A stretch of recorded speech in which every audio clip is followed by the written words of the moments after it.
नवरात्रि चौथी महाविद्या माँ भुवनेश्वरी देवी की कथा। श्री शिवाय नमस्तुभ्यम। जय माता दी। आप सभी पर माँ भगवती की कृपा सदा बनी रहे। गुप्त नवरात्रि में साधक माँ भगवती के 9 रूपों के साथ साथ 10 महाविद्याओं की भी पूजा करते हैं। खास तौर पर जो लोग तंत्र साधना करते हैं वे गोपनीय तरीके से गुप्त नवरात्रि में 10 महाविद्याओं की पूजा करते हैं और गुप्त नवरात्रि के चौथे दिन महाविद्या भुवनेश्वरी की पूजा की जाती है। माँ भुवनेश्वरी 10 महाविद्याओं में चतुर्थ स्वरूप विद्या मानी जाती है। माँ भुवनेश्वरी को तीनों लोकों की ईश्वरी माना जाता है। माँ भुवनेश्वरी साक्षात पूरे संसार को धारण करती हैं और इसका पालन पोषण करती हैं। माँ भुवनेश्वरी को जगत माता और जगत धात्री के नाम से भी पुकारा जाता है।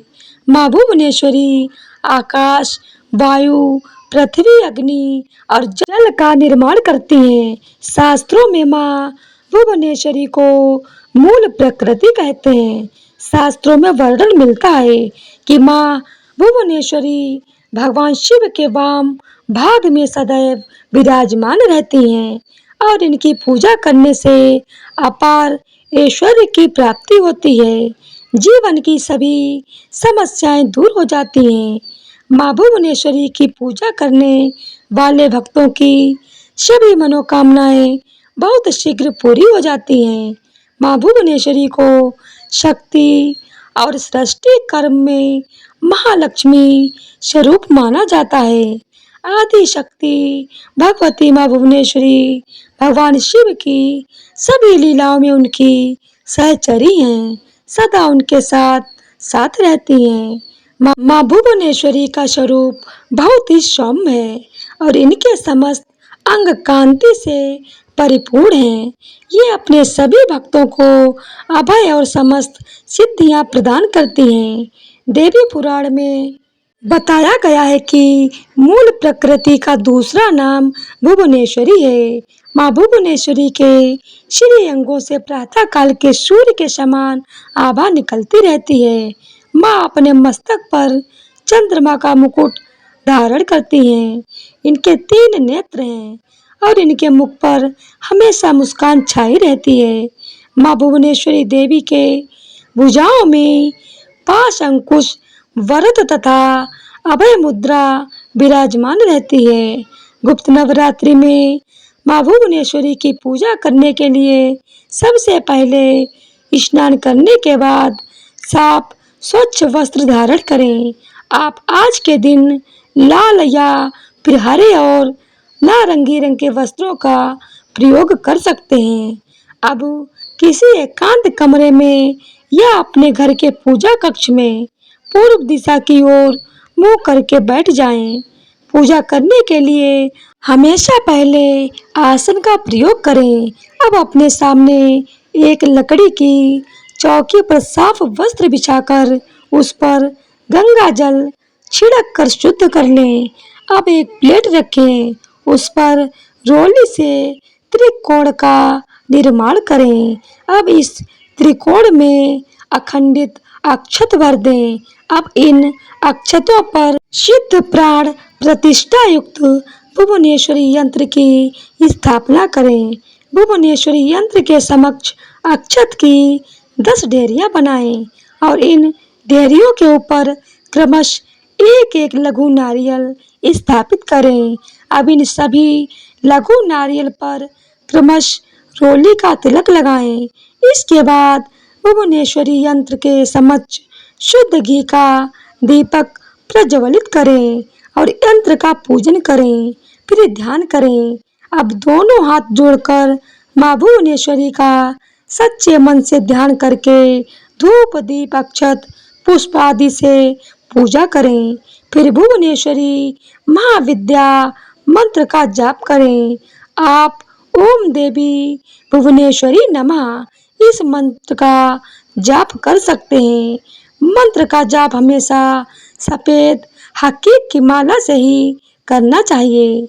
यदि आप मंत्र का जाप नहीं कर रहे हैं तो आप केवल सच्चे मन से माँ भगवती, महाविद्या, माँ भुवनेश्वरी से प्रार्थना करके उनसे अपनी मनोकामना पूर्ति की प्रार्थना कर सकते हैं, उनका ध्यान कर सकते हैं।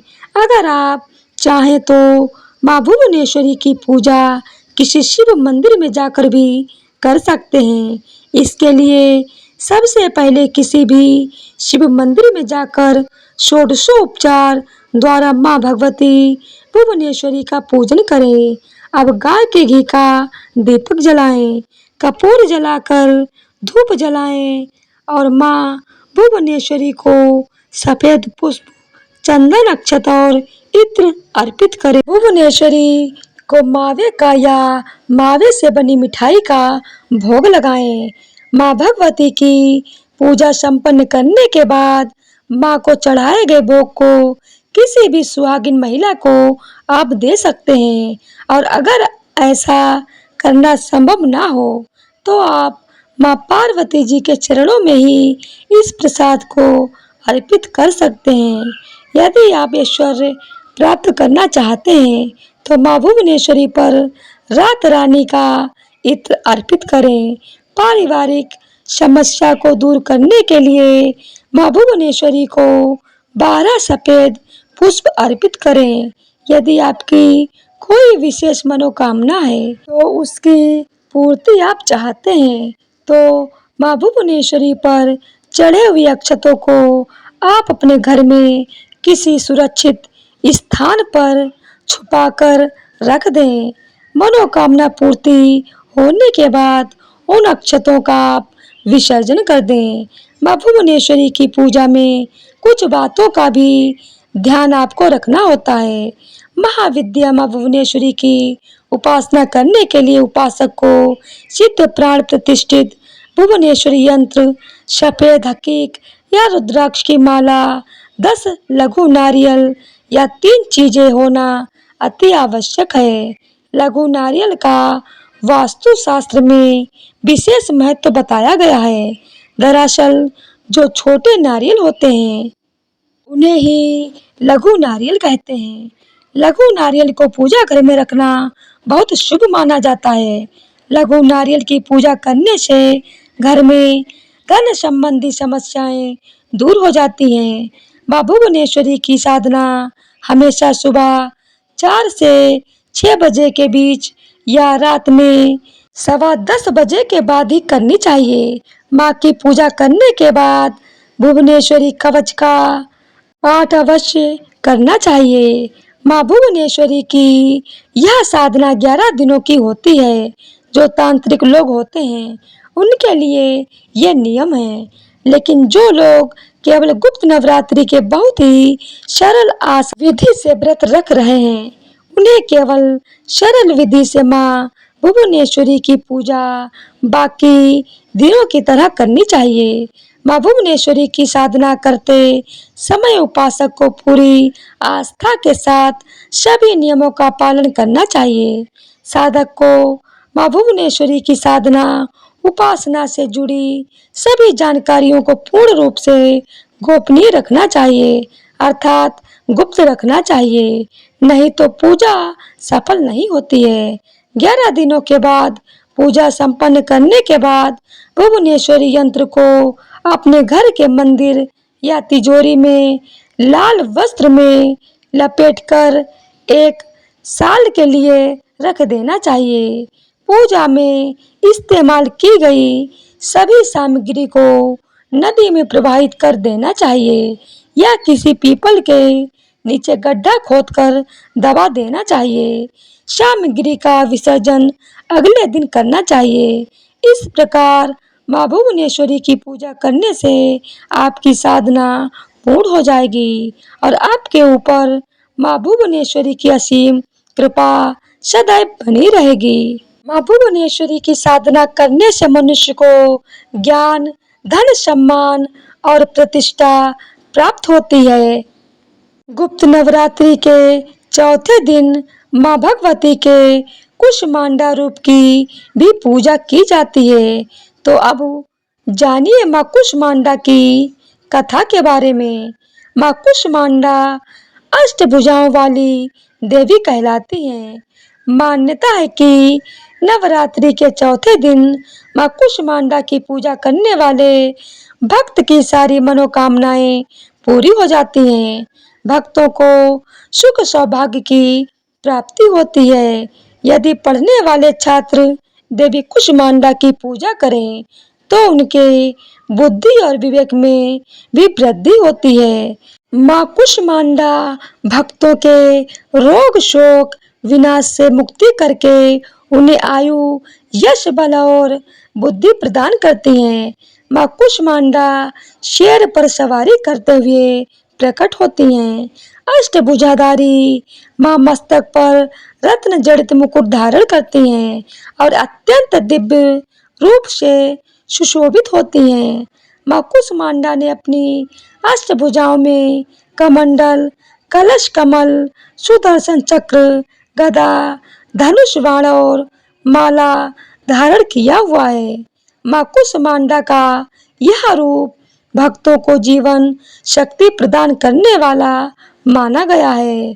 अब आप सभी माँ कुष्मांडा का ध्यान करते हुए माँ कुष्मांडा के प्रति श्रद्धा भक्ति भाव के साथ इस दिव्य और परम पुण्यदायी कथा का रसपान कीजिए।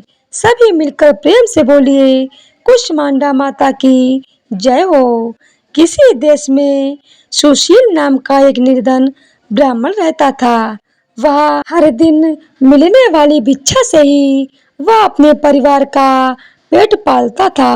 उसका परिवार बहुत बड़ा था, इसीलिए वह प्रातः काल होते ही भिक्षा मांगने के लिए घर से निकल जाता और शाम होने पर लौट कर आता। फिर देवताओं, पितरों और माँ दुर्गा के साथ ही अतिथियों की पूजा करने के बाद आश्रित जनों को खिलाने के बाद ही वह खुद भोजन ग्रहण किया करता था। इस प्रकार भिक्षा को वह भगवान का प्रसाद समझकर ग्रहण करता और इतना दुखी होने के बाद भी वह दूसरों की सहायता के लिए सदा तैयार रहा करता था। गरीबी के कारण उसका मन दुखी रहता था, फिर भी वह सदैव धर्म कर्म में लगा रहता और अपनी इंद्रियों को उसने अपने वश में कर रखा था। इसीलिए वह सदाचारी, धर्मात्मा और सत्यवादी था।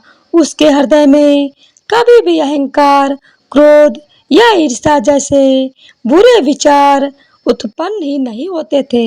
एक बार उस ब्राह्मण के घर के पास में सत्यव्रत नाम के एक तेजस्वी ऋषि आकर ठहरे। वे बहुत ही पहुंचे हुए तपस्वी थे। उनके समान विद्वान और सभी वेदों के ज्ञाता और कोई भी नहीं था।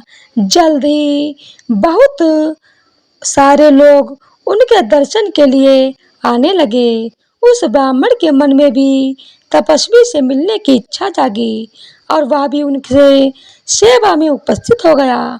महर्षि सत्यव्रत को प्रणाम करके वह ब्राह्मण कहने लगा, हे ऋषिवर, आपकी बुद्धि अत्यंत विलक्षण है और आप अनेक शास्त्रों, विद्याओं और मंत्रों के जानने वाले हैं।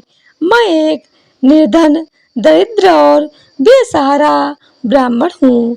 कृपया मुझे बताइए ऋषिवर की मेरी दरिद्रता, मेरी गरीबी, मेरा दुख किस प्रकार दूर हो सकते हैं। ब्राह्मण ने कहा कि मुनिवर, आपसे यह पूछने के पीछे मेरा उद्देश्य केवल यही है कि मुझ में अपने परिवार का भरण पोषण करने की शक्ति आ जाए। धन के अभाव के कारण मैं उन्हें पर्याप्त रूप से सुख सुविधाएं नहीं दे पा रहा हूँ। हे दयानिधे, तब दान, व्रत, मंत्र या कोई ऐसा जप, कोई ऐसा उपाय बताइए जिससे मैं अपने परिवार का पेट अच्छी तरह से भर सकूं और उन्हें सारी सुख सुविधाएं भी दे सकूं। मेरी बस इतनी ही इच्छा है कि मेरा परिवार सुखी हो जाए। प्रिय श्रोताओं, महर्षि सत्यव्रत ने सुशील ब्राह्मण को भगवती दुर्गा की महिमा बताते हुए नवरात्रि व्रत करने की सलाह दी। महर्षि सत्यव्रत ने उस ब्राह्मण से कहा, हे ब्राह्मण, अब मैं तुम्हें माता कुष्मांडा की कथा सुनाता हूँ। तुम भी अच्छे से मन लगाकर और पवित्र मन से श्रद्धा भक्ति भाव से इस कथा को सुनो। इस कथा को सुनने मात्र से व्यक्ति के अनेक प्रकार की बीमारियों का, अनेक दुखों का नाश हो जाता है। उसे सद्बुद्धि मिलती है और सुख समृद्धि की प्राप्ति होती है और उसके मन में माता के प्रति अटल भक्ति भी जागती है।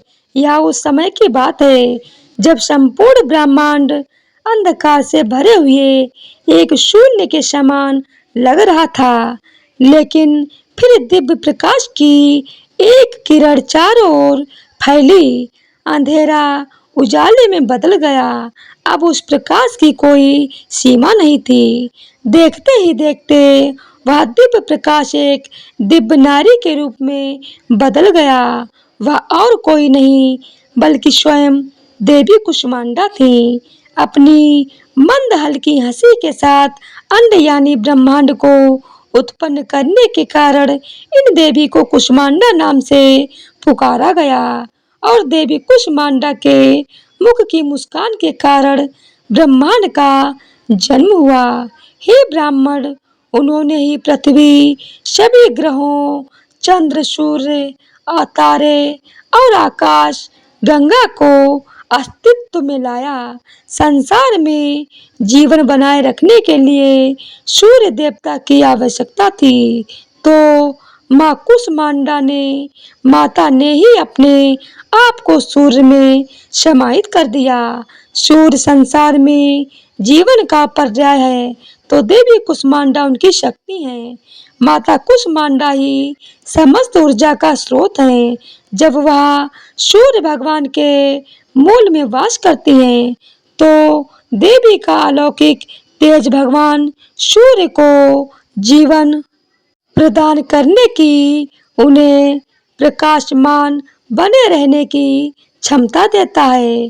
कुष्मांडा देवी के बिना सूर्य देव शक्तिहीन है और यह देवी कुष्मांडा की ही शक्तिहीन है कि कुष्मांडा ही इतनी शक्तिशाली है। इन्हीं से ही सारा जग रोशन है और यह देवी केवल एकमात्र ऐसी देवी है जो कि सूर्य मंडल के भीतर के लोक में निवास करने की क्षमता रखती है।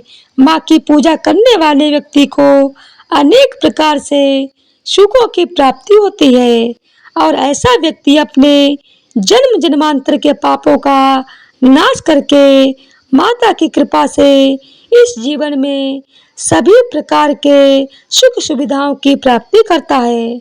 महर्षि ने आगे कहा, हे ब्राह्मण, माता कुष्मांडा की स्तुति करने से आयु, यश, बुद्धि और बल में वृद्धि होती है। साथ ही सभी रोगों से मुक्ति मिलती है। दरिद्रता दूर होती है। सभी तरह की नकारात्मक शक्तियाँ दूर हो जाती हैं और हर प्रकार की समस्याओं का समाधान भी माँ की कृपा से आसानी से मिल जाता है। इनकी पूजा करने से सुख, समृद्धि और उन्नति मिलती है। दुख, विपत्ति और कष्ट से मुक्ति मिल जाती है। तो प्रिय श्रोताओं, तब महर्षि सत्यव्रत के कहने पर, उनकी सलाह पर ब्राह्मण ने भी गुप्त नवरात्रि के व्रतों को किया। माँ कुष्मांडा की स्तुति की और महर्षि सत्यव्रत को अपना गुरु बनाकर उनसे माया बीज नामक भुवनेश्वरी मंत्र की दीक्षा ली। इसके बाद नवरात्रि के व्रत रखकर उस मंत्र का सुशील ब्राह्मण नियमित रूप से जप आरंभ कर दिया। उसने माता भवानी और माँ कुष्मांडा की विधि पूर्वक, भक्ति पूर्वक आराधना की और 9 वर्षों तक लगातार वह माँ भगवती के माया बीज मंत्र का निरंतर जाप करता रहा। उसकी भक्ति से प्रसन्न होकर तब देवी भगवती ने नववर्ष की नवरात्रि की अष्टमी तिथि को मध्य रात्रि में उसे स्वप्न में दर्शन दिए और इस प्रकार माँ कुष्मांडा की कृपा से सुशील ब्राह्मण की दरिद्रता दूर हो गई। माँ भगवती की कृपा से उसके घर में सुख और समृद्धि के भंडार भर गए। तो सभी मिलकर प्रेम से बोलिए कुष्मांडा मैया की जय हो, माता भुवनेश्वरी की जय हो। तो आज की वीडियो अगर आप लोगों को पसंद आई हो तो वीडियो को लाइक शेयर और चैनल को सब्सक्राइब कर दीजिएगा। धन्यवाद।